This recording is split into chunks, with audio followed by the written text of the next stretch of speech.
Hey everyone, welcome back, and hope you guys had a great weekend. It's Sunday night now. It's 10 o'clock my time, so it's late. So we're doing this late because I was kind of busy. I had a lot of stuff to do on the weekend, um, but we won't go into that. Things we will get into is obviously the Bitcoin miners, see how they did compared to Bitcoin this past week. We'll also take a look at some of the smaller miners, right? I said that I'm not going to be tracking them as much, or at least not doing many videos on them. So I'm going to be doing these kind of videos like on weekends or something like that. The smaller miners, that includes Argo, Argo, DMG, Digihost, Mawson, Sphere 3D, and Stronghold as well. We'll do those types of videos on the weekends for you guys here because I know there's still quite a few of you guys that are interested and invested in those companies as well. So we'll go over those, see how they did for April. We don't have any information on Mawson yet. Mawson's usually pretty late reporting these types of things. But we'll get into what we do have here. We'll get into the Q&A at the end of this stuff. And we'll go from there. Okay. So as always, you guys know the drill here. This is not financial advice for entertainment only. You know the drill here. This is my full disclosure of what I own, what I don't own.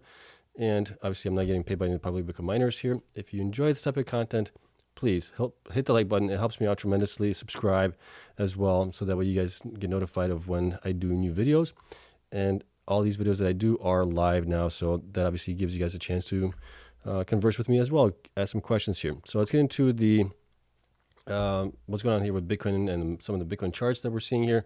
This is the network hash rate that we have right now for Bitcoin, and this is on the 7-day average. We can see that the network hash rate is increasing kind of a little bit here. We're back up to about 591 exahash. If we look at the 30-day average, this is kind of what I really go by. That's been coming back down as well. We are at 602 exahash, right? So we're not seeing a huge decrease. I keep saying this pretty much in every video that we were expecting. We were expecting Bitcoin to come down a little bit more. We were expecting, obviously, network hash rate to come down. So there is obviously some pain, especially with the older generation miners, like the 80 terahash, 90 terahash miners as well. But the ones that have like 100 terahash plus, those guys are still probably doing okay, right? BTC transaction fees are adding to it a little bit here, and we can see that BTC transaction fees here are still coming back down. We're probably around like 20 BTC right now. I have to figure out this website here. I think I need to unlock or become a member basically to get the information popping up here. So I'll do that later on this week, get that signed in for them. So that's BTC transaction fees. And here we have the hash price for Bitcoin. It follows Bitcoin price basically and the network hash rate, how that all corresponds to each other, right? So you can get a hash price because of it. And now hash price with Bitcoin coming down a little bit here over the weekend, which we'll take a look at the next slide. We can see that hash price is at around $51.87 per day, right? Half of what it was before the halving event. With Bitcoin possibly going up into the future, that will change going forward for us. Okay, now as far as Bitcoin, what it did this weekend, well, we were down obviously on Saturday just a little bit. We were down 0.18% on Saturday. Sunday, we were down 0.99%, not too bad. And then we're up a little bit here in the new day going into Monday, obviously. We're up a little bit here at 66,700 now. So we'll see how this week continues going forward. Obviously, there are plenty of stories out there if you read and want to learn more about Bitcoin, obviously what's going on with it, that, you know, the ETFs had huge inflows this past week, like triple or quadruple of what actually Bitcoin actually produced this week. So there's still this whole supply and demand economics that are in play here. It's going to play out it's going to continue to play out going forward as well, which obviously should help the price of Bitcoin go up, parabolically here as we get into this more of a bull run here. Right now, we're just kind of testing in the waters and things like that. But I expect Bitcoin to do much better going forward in the next couple of weeks, couple of months going forward, right? So miners on Friday, we're a little bit mixed here, somewhere in the red, somewhere in the green. Not much change there as far as things are concerned. We'll take a look at obviously how they did against Bitcoin here this past week. Bitcoin actually had a pretty good week, obviously. If you look on the weekly here, Bitcoin had a nice green candle here being up. So that was kind of nice because we had basically 4 weeks in the red, 1 green week. We were red week there. So this might be a start of a new trend here where we start possibly going back up into the new all-time highs. We'll have to see how that progresses though. But let's get into this smaller miners here. Let's take a look at some of the ones that we do have here. We'll get into Argo. I mean, these guys don't provide a lot of data as far as hash rate growth, all that stuff. They're small. There's a reason that they're small, right? They had problems in the past, or they weren't just growing as fast as some of the other miners that we've talked about in the large miners category. But here's what we got for Argo. So Argo Blockchain PLC, April operational update. And this is basically what we get. During the month of April, the company mined 99 Bitcoin. We don't have any updates as far as hash rate growth or anything like that. What was their uptime? What was their efficiency or anything like that? Nothing really there. Just basic things. And that was basically it here. Okay, so let's take a look at my charts that we have, or my spreadsheets for them. And this is based on, well, it's not the stock price. The market cap is based on the shares outstanding that were based on the previous quarter results. I haven't put in the latest quarterly results in yet for any of these miners. I will be doing this later on this week or over next weekend. And then we'll do an update on as far as quarterly results for all these miners here, okay? So we might have some older shares outstanding data for these guys. All right, so market cap might be a little bit higher than where it is right now, or lower depending on where they came in at, but I'm guessing it's probably going to be higher. Nonetheless, here we have Argo with shares outstanding about 58 million right now. We'll get that updated when I do include them in with the latest Q1 results. Market cap is about 83 million. And you can see their performance here over the last 12 weeks hasn't been great. They're down 25% from 12 weeks ago, down 37% from 8 weeks ago, down 5.3 from 4 weeks. And last week they were actually up 11.63%. I think that was just an effect of Bitcoin going up in value. Okay, current hash rate 2.8 exahash, future hash rate 2.8. No plans whatsoever to grow their hash rate or to swap out some of the previous generation miners for newer generation miners there, right? They obviously came into trouble in 2022. They sold the facility Helios to Galaxy Digital. And that's kind of where we are right now with them. So they really don't own much as far as infrastructure themselves. They pretty much host everything that they have now for the most part, okay? And you can see here that their BTC production here has been coming down. It's at 99 on April. Their, let me see here, Bitcoin monthly revenue here peaked in March at 6.97 million. It's down to 6.52 in April. It's going to be down even more, and obviously in March. Going forward, BTC HODL, they do have some BTC equivalents, so it's hard to figure out what they actually have in BTC on that. So I have them basically at 0 there. And you get their hash rate growth. They've been at 2.8 exahash ever since September of last year. So with that being flat, we're obviously seeing Bitcoin production going down. The only thing that kind of saves them is depending on the monthly Bitcoin transaction fees in there as well. That could obviously improve their numbers for that. Okay. Bitcoin sold, they sell everything. BTC per exahash efficiency 35.36, kind of on the low side here. BTC sold value, they sell everything. Going down here, we can see that institutions did increase here a little bit to 45 from 42. Shares also owned by institutions went up to 3.18 million from 2.13. So that's now 5.52%. We still have, okay, we got a couple changes here. 0 strong buys, 0 buys now. We had 1 buy before. Now we got 3 hold, 3 underperform, 0 sells, and the price target actually is now $3 for the high, $2.10 for the average, and low is $1.20. As far as operational update here for the production in April, I had them running at approximately 25.7 days in April, and I added about 786,000 in Bitcoin transaction fees as well. And that got us to the 6.5 million in revenue, which coincides with here with the Bitcoin average price and the 99 BTC that they mined in April as well. Okay, based on those things, if we look at the next 12 months going forward, based on the April revenue side of things, I have them $1.68 to $2.53, right? Kind of within the line of where analysts are kind of looking at. And then based on previous historical data for 3 quarters, well, it should be last quarter. Q1 is estimated. Q4 and Q3 are actual numbers, and then Q1 or Q2 now that we're in is also an estimated number for them. Based on that, having between $2.51 to $3.77. They're currently at $1.44. They're undervalued based on this, but there's reasons why, right? No growth, no plans going forward, really. It's a tough spot to be in where they are right now. They obviously fumbled in the bear market. That obviously hurt them now.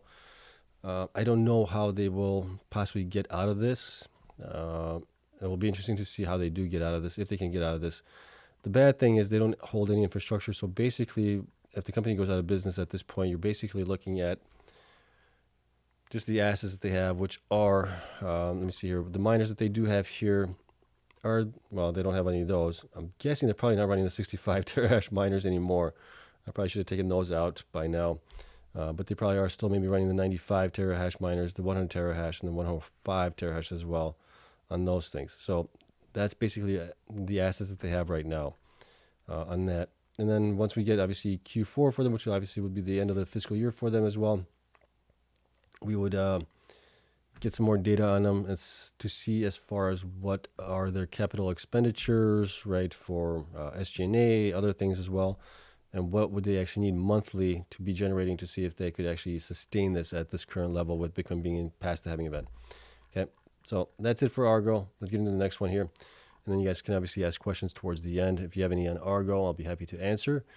Here's Digihost. Digihost announces month-over-month increase in cash and crypto position and provides April 2024 production update. Again, this is kind of light here. So the company here held cash in BTC and cash deposit of approximately 6.7. Kind of hard to figure out what they actually have as far as Bitcoin on hand compared to cash and other things. They don't go into too many details either. Between self-mining and hosting agreements, miners at the company's facility produced approximately 85 BTC during the month of April. So on this one, I have to do some calculations figuring out what they actually self-mine potentially for them. Let's see here. What else do I have here? Presently, Digihost consolidated operating capacity across its 3 sites represents approximately 90 megawatts of available power and is mining at a hash rate of 2 exahash, which I believe is also their self-mining and their hosting side of things, right? So these guys are definitely smaller miners compared to the larger miners that we cover here. But that is it for Digihost. Let's take a look at them on my spreadsheet here. Digihost.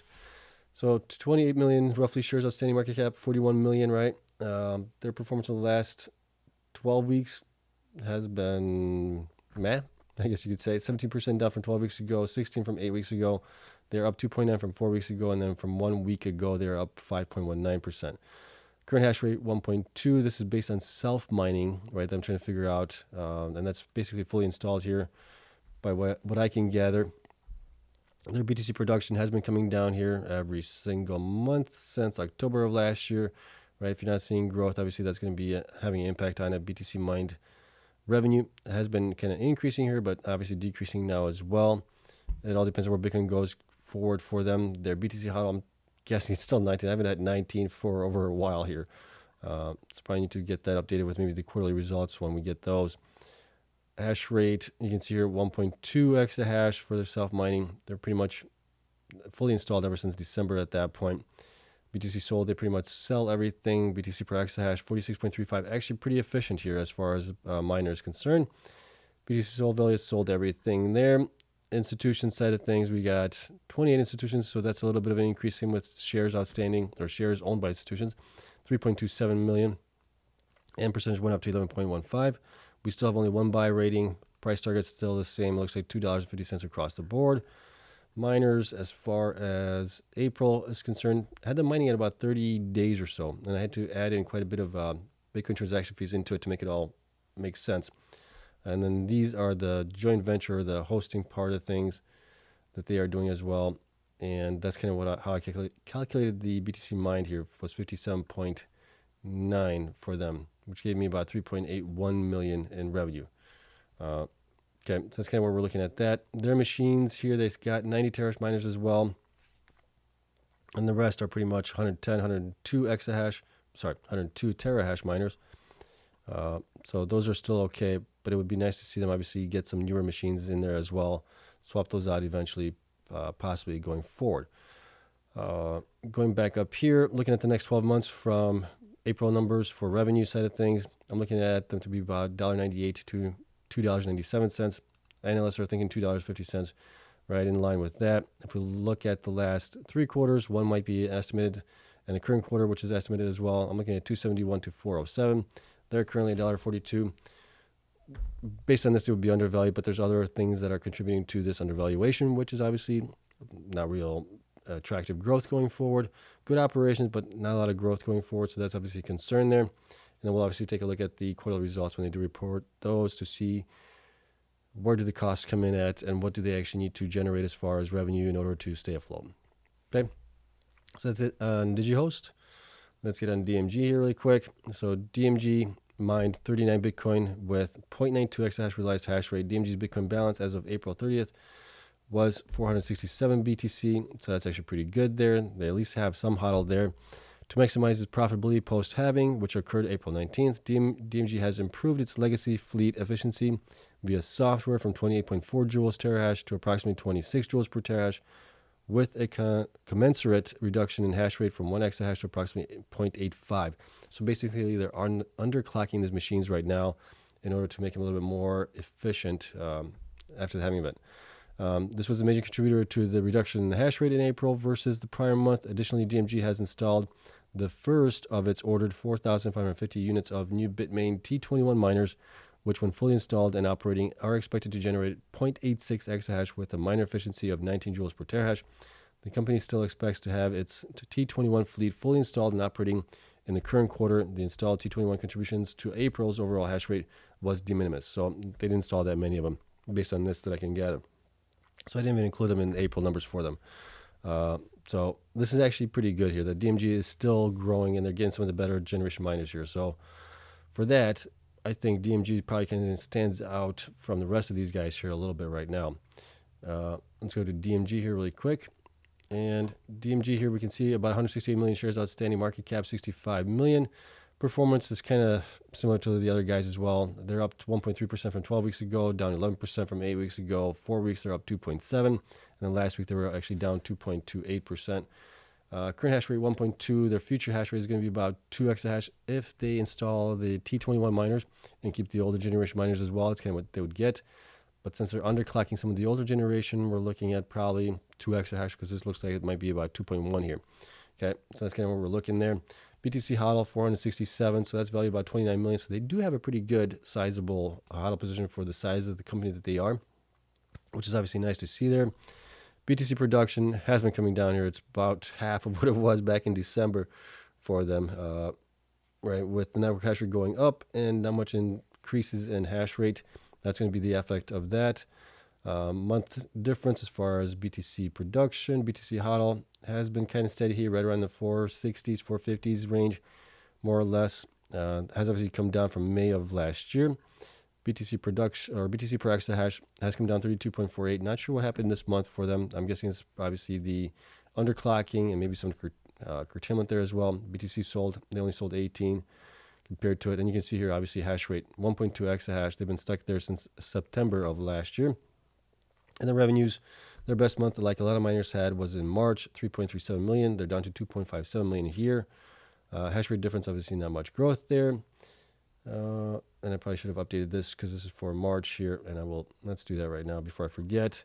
And that way I'll get the latest numbers to all the Patreon members. Okay. So there's that April. And I missed that one too. Okay. Well, there we go. Okay. So that's how much they sold BTC value. And then going down here, institutions stayed pretty much the same at 9. Shares did decrease a little bit here to 1.7 million from 1.8. Percentage went down to 1.05. We still have one buy rating for them. High price target of 73 cents, average 73, and low 73 as well. Going down here as far as what they mined in April, I had them mining at about 23.83 days, which is lower than usual for them.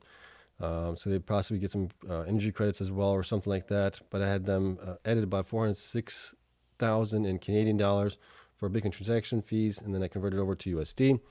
That got us to 2.569 million in revenue, which is obviously coincided here with the average Bitcoin price in April with 39 BTC mined only. Okay, so that's kind of what we're looking there. If we look at the next 12 months, using only the April numbers for revenue, I'm in between 32 cents and 48 cents. Analysts have them at 73 cents. If we look at the last 3 quarters, which is obviously estimated Q1 numbers and prior quarters to that, our actual numbers, and then we look at the current quarter that we're in, I'm in between 52 cents and 79 cents. That's kind of in line here. So I think this is maybe a little bit lower, but maybe more in line where they probably should be. But they do have growth going forward, which obviously would bump them up. So I think they would be more or less in here. Okay. So the good thing with DMG is, if we look at it quickly here, they have a pretty good balance sheet here. Where's the balance sheet here? Yeah. Total current assets, 25.89 as of Q1 of 2024, which is obviously the end of December. Total current liabilities was 4.63 million. So they have a healthy balance sheet. And with Bitcoin price going up, that obviously helps them with a bigger balance sheet there. So hopefully they can continue to grow going forward. But they are growing at least, which is a good sign here compared to the other miners that are obviously in the smaller range as well. Okay, so that's it for that one. Let's take a look at Sphere really quick.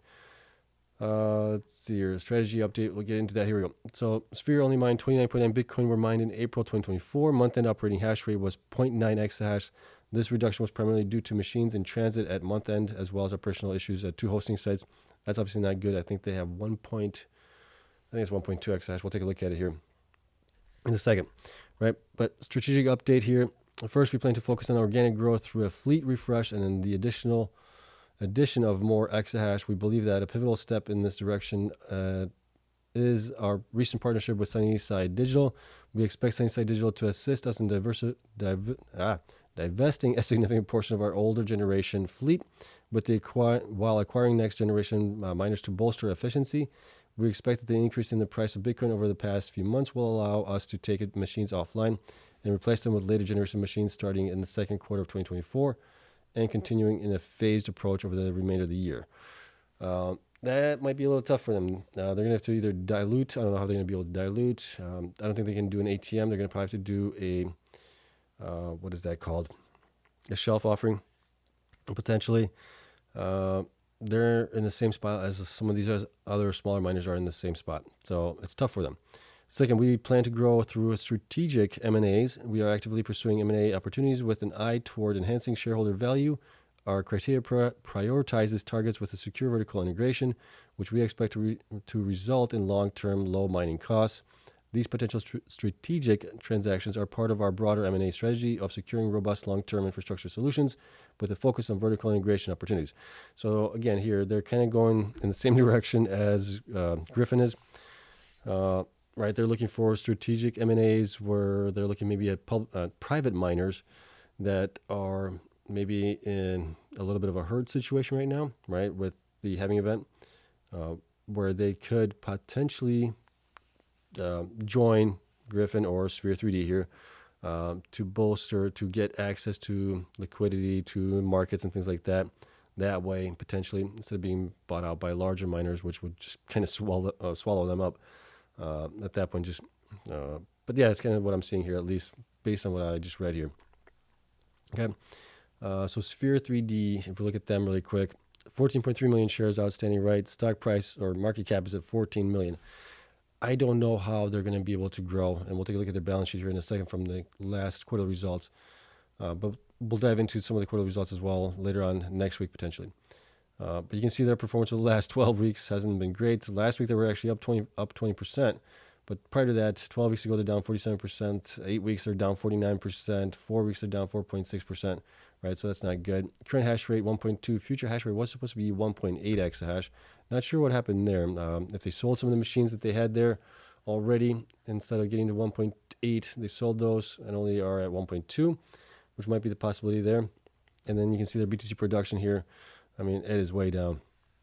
So that's obviously not good here. It's up a little bit from March. March was their worst month. They had a lot of issues. I think maybe they're moving machines out from facilities. They also don't own any infrastructure. They host everything, which is not always great. And then month-over-month difference here, BTC mine, BTC hodl has come down to like 3, it looks like, potentially here. At the end of April, BTC per exahash efficiency, really, really inefficient as far as operations are concerned. BTC sold, pretty much sell everything they mine.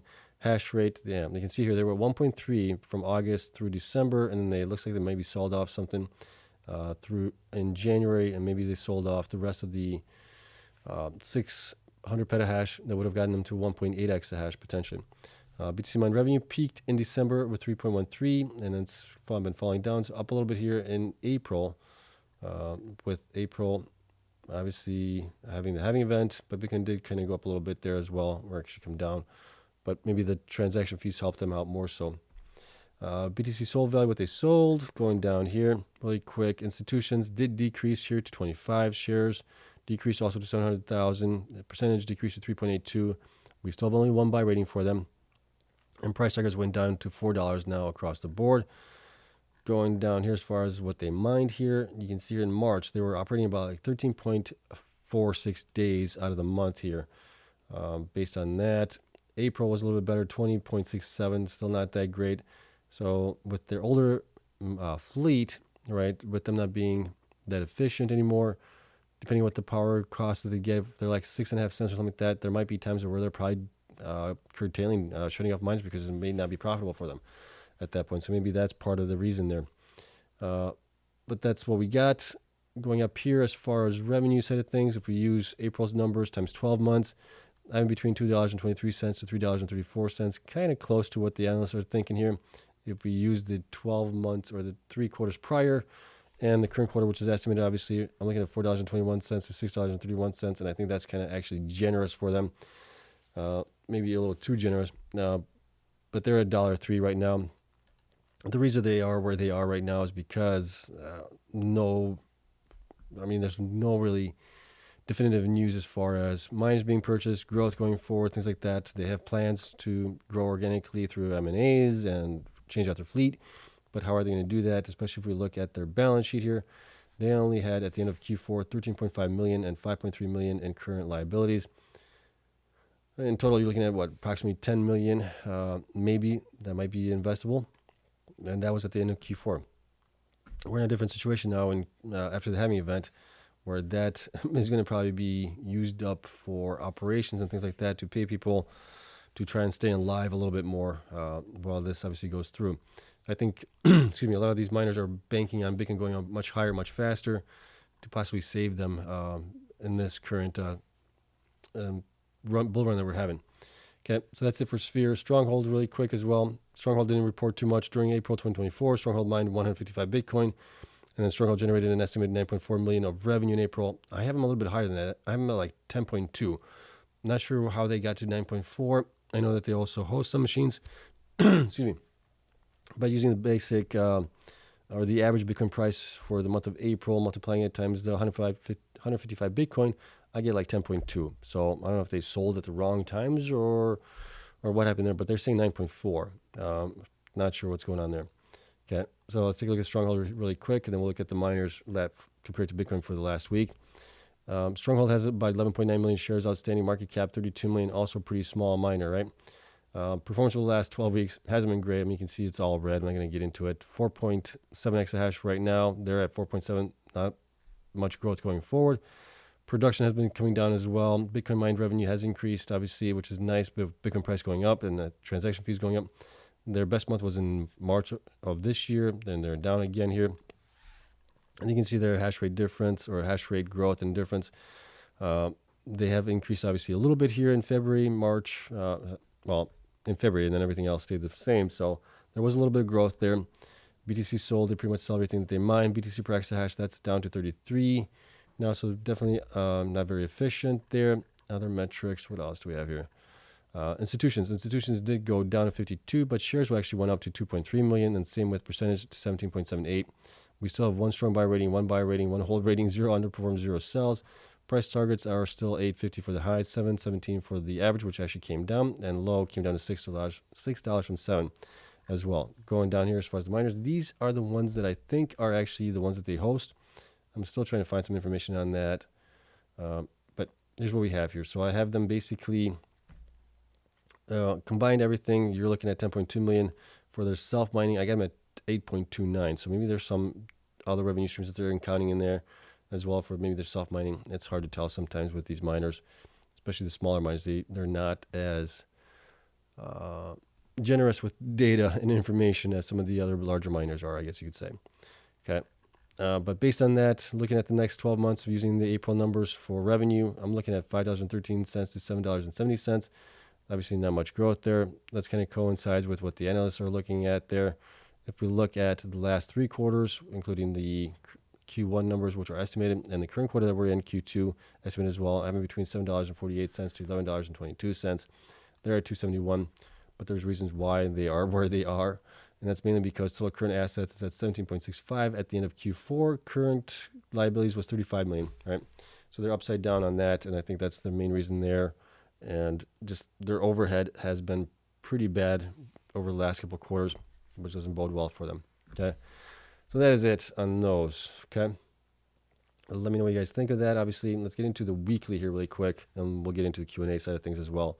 But this is gonna be pretty quick. This is on the small miners here. So Bitcoin was basically up in the past week, but this is on 52-week lows and from the 52-week highs for Bitcoin and these smaller guys here. So Bitcoin's actually up 170% here.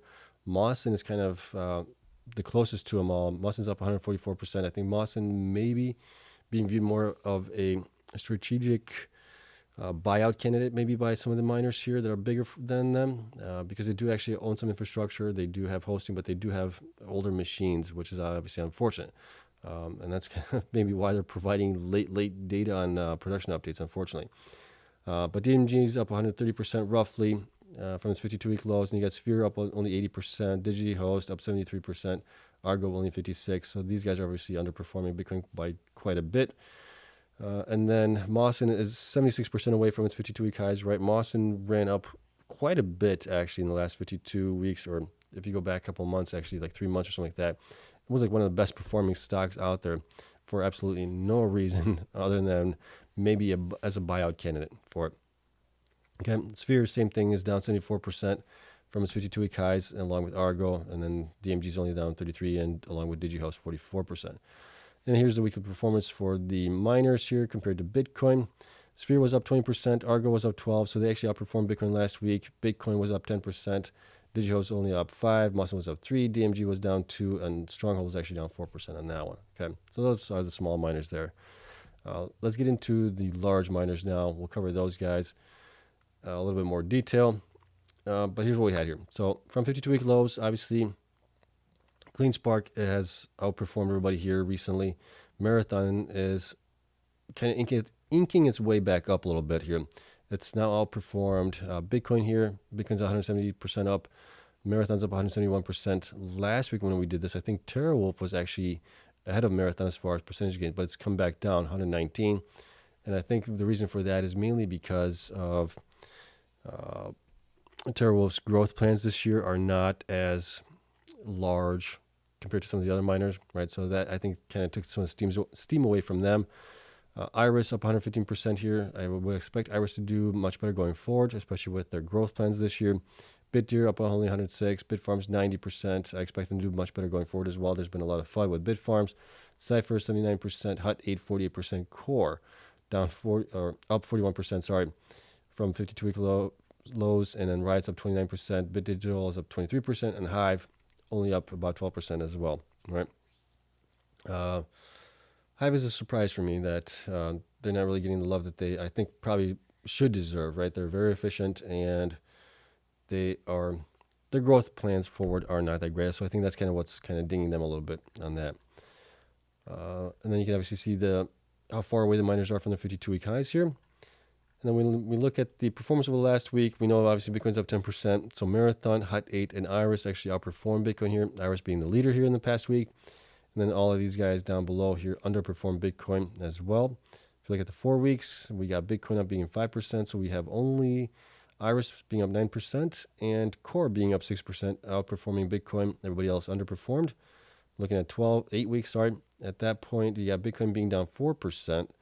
So we have Iris, Hut 8, Cypher definitely outperforming Bitcoin along with Core, and that's about it. Everybody else underperformed there. Look at 12 weeks time frame. Now you got Bitcoin being up 7%, so you got Marathon being tied with it, Hut 8 outperforming, Iris outperforming, Cypher definitely outperforming, CleanSpark definitely outperforming from then. Then you got Core as well outperforming along with TeraWolf, and then you got BitDigital, Bitfarms, Hive, Bitdeer, and Riot underperforming Bitcoin from those time frames. Okay. And then here is our kind of table for how the miners have done over the last, probably looking back, probably almost a year here. We're back to July. So this is basically 9-10 months or something like that of data on the table. And we can see here we had a nice green week here for the most part. Last week, we had 2 weeks in the red. We had 1 week in the green.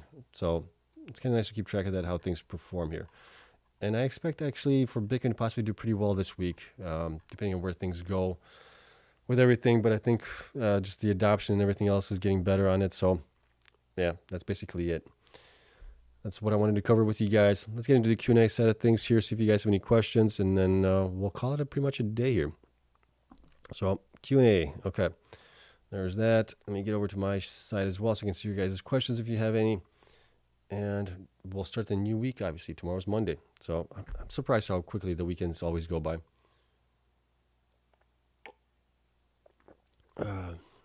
Let's see here. Between Iron and CleanSpark, who has more economic power, electricity costs for mining BTC? I think Iron has a little bit lower cost than CleanSpark does, actually. Iron is mostly now going to be in Texas, so that'll be interesting to see how that all works out for them. But I think on average they're going to be maybe a little bit lower. But CleanSpark also is diversifying into like Wyoming, Mississippi, in there, so we'll have to see how that all works out. But nobody has like a PPA in place for a locked-in price between those two guys. Let's see. Do you subscribe to the idea of a left translated cycles, meaning BTC bull to before by Q3 2024 latest? I mean, anything's possible with Bitcoin in this cycle, right? I don't know if that's going to happen. We have obviously seen Bitcoin price get higher than before the halving event, which we've never had before. We have more institutional players in this place.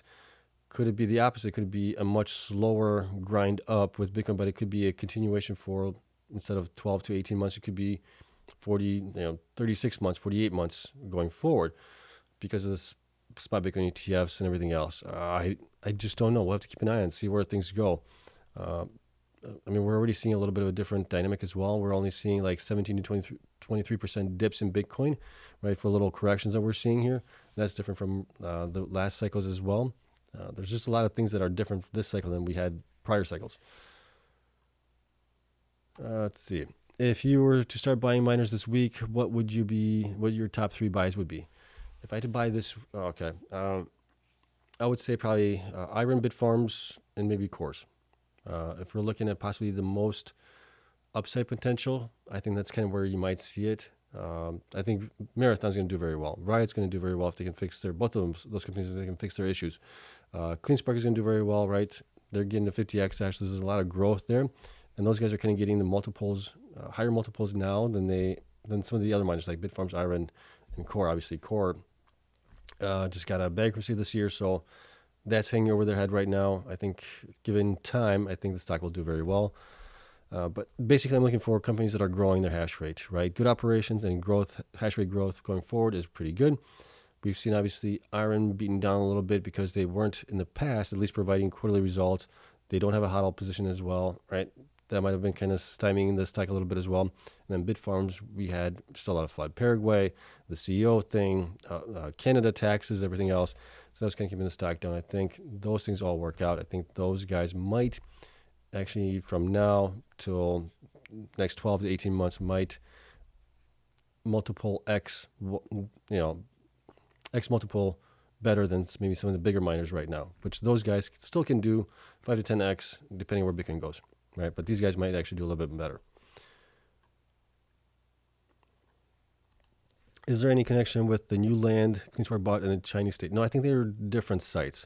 I think there's been some confusion with those, but I haven't seen anything direct tying CleanSpark to the Chinese site. And also, if the Chinese are selling it, right, and the U.S. company is buying it, what problem is there, right? I think it's a different site. So I think if it's owned by a Chinese company, that's why the U.S. government doesn't want it next to a nuclear missile range, right, or missile silos, for that reason, because it's kind of close, 1 mile something away from it. So that is obviously a security concern there. And if CleanSpark was buying it, there wouldn't be any issues with it. It's a U.S. company, a U.S.-based company, and things like that. I don't think that would be an issue there. So I think it's different sites. Let's see. Hi, Mawson Miners. Assets went down from 103 million to 77 million. Note 6 in the latest 10Q. As a result, their book value has changed from 30 million December last year to 13 million now. What happened? I don't know. I have to look at that. Right. I told you guys I haven't done the quarterly updates yet for these guys. I will do that either this week or over the weekend. We'll discuss it obviously next Sunday, possibly, or Saturday, depending when I do this video. But we will get into it. So I will cover some of the smaller miners as well. But we're not going to cover them right away when they release information. We'll cover it when I have time. Okay. Question. I wonder why CleanSpark open green and up nicely, but it ended up down by the end of the market hours. Oh, you're talking about Friday. Yeah, it was up like, what, 5-6% up or something like that during the morning, and then closed down. But so did a lot of miners as well. So either they're pulling on the ATM or people are just taking profits. That's the only thing I can think of right now as far as why it did that. But yeah. Let's see here. You keep focusing on hash rate growth as your indicator of how well the company is going forward. Are you looking at that from a price point view of a company will suffer from high hash competition? Well, if they're not growing, somebody else is going to be growing. That's the way I look at it, right? You not only have public miners, but you also have private miners, and you also have potentially, what do they call them? Governments, right? Sovereign states getting into it as well. So they need to grow. By growing, they're obviously diluting shares, right? But as long as the growth is accretive to investors, I think that's good going forward. But they do need to grow, because if they're not growing, somebody else is going to be growing, and you already see Marathon getting to 50 exahash. You're seeing Riot having orders potentially or options to get to 100 exahash. You got CleanSpark getting to 50 exahash as well. You got Iron getting to 30 exahash, or now 40 exahash as well. Bitfarms getting to 21 exahash, so you need to grow. And we're going to see higher numbers in hash rate going forward, because the miners are also a lot more efficient, right? If you just look at the previous generation miners of 100 terahash, you needed 10,000 of those machines to get to 1 exahash. You only need now 5,000 machines of those, and even less with the latest generation of like 230 some terahash miners. So those efficiencies are going to continue to compound, and you're going to see much higher growth going forward as well.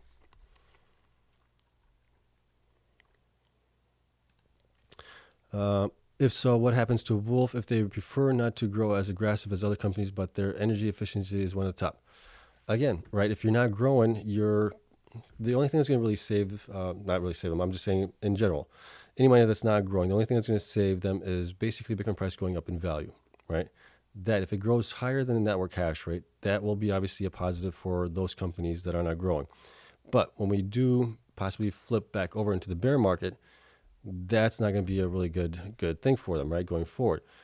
So you really want to grow in the well, you kind of want to grow in the bear market, but you really want to grow and prepare to grow into the bull market as much as possible, because that's where most of your revenues are going to be coming from at that point, right? So then those revenues can be used either for growing the bear market, obviously being able to pay overhead, operations, things like that, where you're not in trouble or need to take on debt.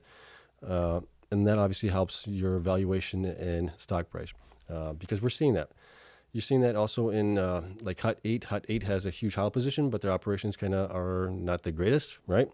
And you're seeing that their stock is valued about 80% based on their HODL position, not on their growth. So you have to look at those things. And then when you see companies that report they're growing their hash rate, like Iron just did, that they're going to be getting to, what did they say?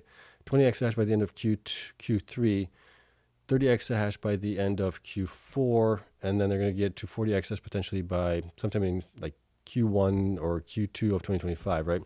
You see how the stock obviously did in the last couple of days of trading. So investors are definitely looking more for growth than anything else, I think.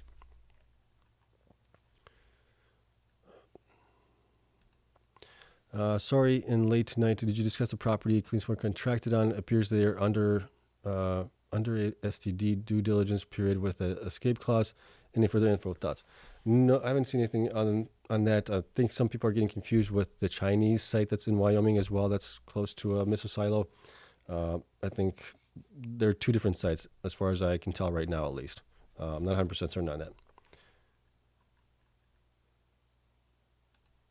that. Question, any concern that Bitfarms won't get back on track?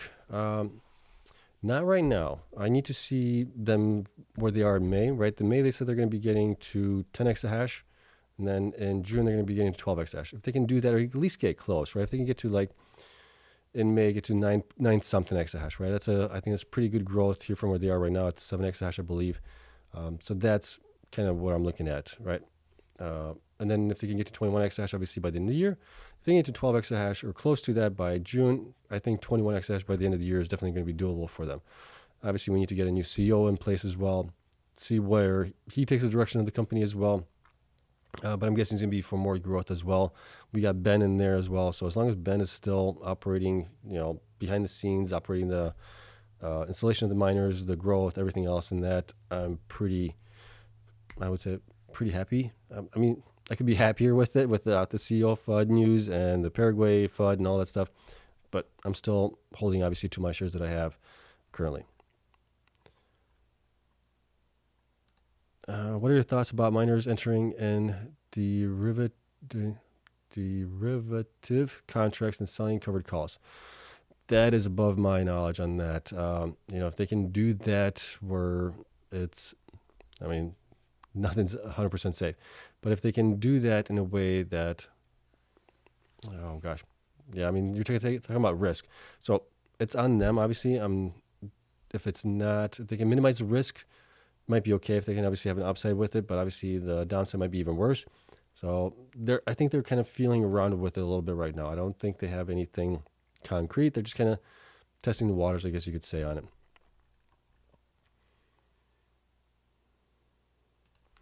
I was watching an interview with Iron CEO, and he said Morgan Stanley has their infrastructure and low cost power hookups at 12 to 15 billion. Does Riot now have the largest infrastructure built?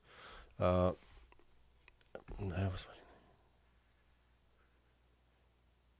I'm just trying to. Okay, so I think what Morgan Stanley was talking about was the AI side of things, where you're talking about like a tier 3, tier 4 data center, right? Those obviously might be being valued more because they're also a lot more expensive to build out than your regular Bitcoin mining. I think Iron is paying like 750,000 per megawatt. If you look at a tier 3 or tier 4, you're looking at multiple millions at that point, like between $5 and $10 million per megawatt at that point. So that's where I think the value comes in at. And Riot has Corsicana is their 1 gigawatt facility.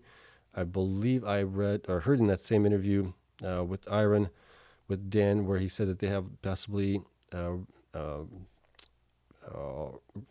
roadmap to 3 gigawatts, I think, right, of infrastructure potentially that they can build out over the years. So that's going to be obviously beneficial to them going forward. But the big thing is they got to execute obviously on the growth currently, because that's going to be a big thing that's going to drive their stock here in the next 12 to 18 months if they can do it. Are you still as bullish on miners as ever? Is their price action normal? Seems to be lagging quite a bit. Yeah, right now I'm still bullish on the miners long term, right? Short term, you're going to have these swings to the downside, to the upside, a little bit to the downside, and things like that, right? You need to kind of zoom out a little bit, I think. And if you're looking out 12 to 18 months, I'm still super bullish on the miners. I think the miners will still do very well, especially if you were able to get in much lower price points, like towards the bottom. You're not going to time the bottom perfectly, but if you get close to that, I think if you held on, you're going to do very, very well. There's plenty of people here that like trade these between the ranges and things like that. They do very well also, and so for that reason, I think things are going to do very well going forward as well.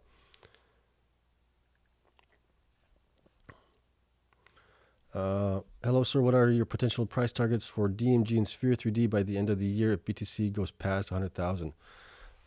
If they can make it that long, my price targets are not going to be that great for them because they're not growing. So even Bitcoin goes up 100,000, so that's basically, what is that, like 40% up from where it's at right now at 60-some thousand, roughly. You could possibly see them going up maybe 1.5x to maybe 2x from where they are right now. Just kind of conservatively thinking there. But yeah, they need to really, really grow, and it's going to be a tough spot for them. Not only for them, but other miners that are that I don't cover, like Sato, Gryphon as well, right? All of those guys that are really small will have a hard time. Bitfarms price prediction by 2024 December and mid-June. Mid-June is going way out. It depends where Bitcoin goes. If we're saying Bitcoin's at 100,000, you're looking at, they're also going to be growing to 21x, so that's a 3x on top of Bitcoin getting basically a 40% increase. So you're looking at maybe at that point, I would say I'd say probably like 3 to 6x somewhere between there from where they are right now. I think that's kind of where they should be fairly valued at that point, because they're undervalued right now as it is. They should be at least 2 to 2.5x from where they are right now. Okay. All right. I think we've covered all the questions here. Greatly appreciate you guys coming in here. It's Sunday night. We've been going on for about 50 minutes now, and I got to get to sleep. I got to get to work tomorrow, just like you guys here. So yeah, I think we'll call it there. Let me see here. Let's see. I think I have one more. Okay, that was just a comment actually, commenting about CleanSpark and the Chinese site as well. So we'll call it a day, guys. But greatly appreciate you guys for coming in. Obviously on Sunday night this late. You know, I've got kids. I got my wife. I got things I got to get done around the house as well, and then I'm updating all this stuff as well. So it takes me a little while to get through all the information, and obviously that's why we do the videos late. When I have time, when the kids go to bed, wife goes to bed, I have time. But this week, I think we're still waiting on one miner to potentially provide us with their quarterly results, and then we'll get into the quarterly results for the large miners. I'll also, like I said, I'll go through the smaller miners as well, see how their quarterly results came in at, and then we'll do that on the weekend or something like that if I have all that information in. But that is about it. So thank you again. Hope you guys have a wonderful week. I hope Bitcoin starts finally rallying a little bit. Like I think a lot of you guys are also hoping for that, but we just got to be patient, I think. Okay? So that is it. I'll see you guys in the next one. Have a great night. I'll see you guys tomorrow.